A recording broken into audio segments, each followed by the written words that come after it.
ये खबर पारुल यूनिवर्सिटी द्वारा प्रस्तुत की गई है।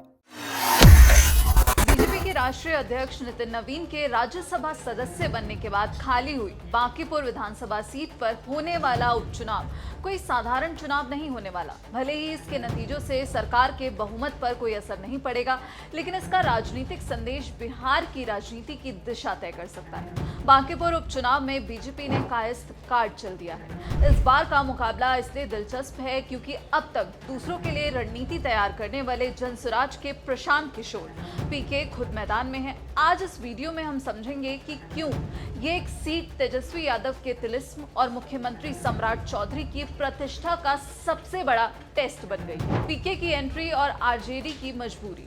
लोकसभा चुनाव में आपको बता दें, जनसुराज की शिकस्त के बावजूद पीके ने मैदान नहीं छोड़ा। वो बांकीपुर से चुनाव लड़कर स्वयं को मुख्य विपक्षी चेहरे के रूप में स्थापित करने का प्रयास कर रहे हैं। और यहाँ दिलचस्प बात यह है कि बांकीपुर से चुनाव लड़ने की घोषणा के साथ ही उन्होंने महागठबंधन से समर्थन भी मांगा था, लेकिन आरजेडी ने उनके इस प्रस्ताव को स्वीकार नहीं किया।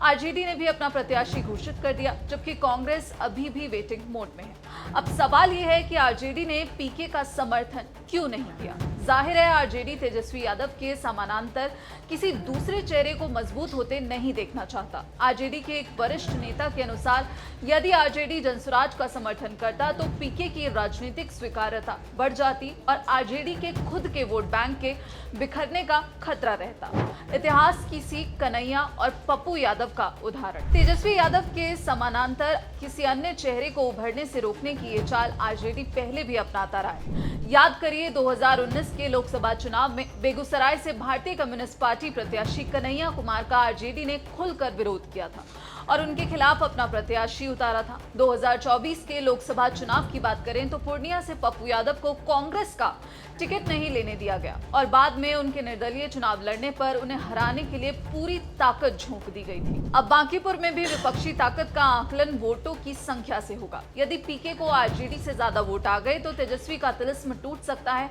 आरजेडी पीके को विपक्ष के सशक्त चेहरे के रूप में उभरने देने का जोखिम नहीं उठाना चाहेगा। अगर पीके जीतते हैं तो वो प्रभावशाली नेताओं में शामिल हो जाएंगे, लेकिन अगर हार जाते हैं तो उनके लिए दोबारा वापसी करना आसान नहीं होगा। खैर, ये चुनाव सिर्फ विपक्ष के लिए नहीं बल्कि सत्ता पक्ष यानी बीजेपी और मुख्यमंत्री सम्राट चौधरी के लिए भी प्रतिष्ठा का प्रश्न बन गया है।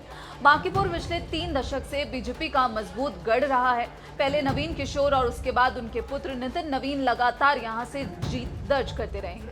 विधानसभा चुनाव को लेकर बीजेपी ने बांकीपुर विधानसभा सीट से युवा नेता अभिषेक कुमार को अपना प्रत्याशी बनाया। अभिषेक कुमार कायस्थ समाज से आते हैं। राजनीतिक जानकारों का मानना है कि उनकी उम्मीदवारी के जरिए बीजेपी ने युवा नेतृत्व के साथ साथ कायस्थ मतदाताओं को भी स्पष्ट राजनीतिक संदेश देने की यहाँ कोशिश की है। आपको बता दें, बांकीपुर विधानसभा क्षेत्र में कायस्थ मतदाताओं की अच्छी संख्या मानी जाती है। ऐसे में ये फैसला चुनावी समीकरणों में अहम माना जा रहा है। अभिषेक कुमार पूर्व पटना महानगर भारतीय जनता युवा मोर्चा के अध्यक्ष के साथ साथ 2 बार मंडल अध्यक्ष रह चुके हैं। मंडल मंत्री और महामंत्री के दायित्व का सफलतापूर्वक निर्वहन कर चुके हैं। भारतीय जनता युवा मोर्चा के प्रदेश उपाध्यक्ष के रूप में अभिषेक कुमार ने युवाओं के बीच संगठन को मजबूत करने, साथ ही जन सरोकार के मुद्दों को उठाने और पार्टी के विभिन्न कार्यक्रमों के संचालन में सक्रिय भूमिका निभाई है।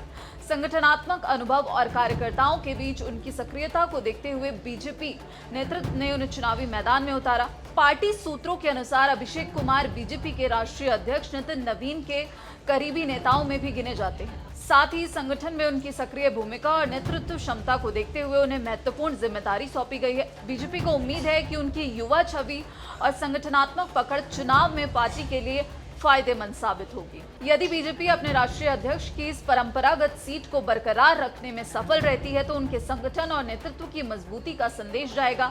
लेकिन यदि यहां हार होती है तो विपक्ष इसे बीजेपी के लिए एक बहुत बड़े झटके के रूप में प्रचारित करता हुआ नजर आएगा। बांकीपुर का ये उपचुनाव बिहार की सत्ता को तो नहीं बदलेगा, लेकिन आने वाले समय में बिहार की राजनीति का नया अध्याय जरूर लिख सकता है। आपको क्या लगता है, बांकीपुर की जनता इस बार किसका साथ देगी? कमेंट सेक्शन में अपनी राय जरूर बताइएगा। बाकी देश और दुनिया की तमाम खबरों के लिए आप देखते रहिए दैनिक जागरण। नमस्कार।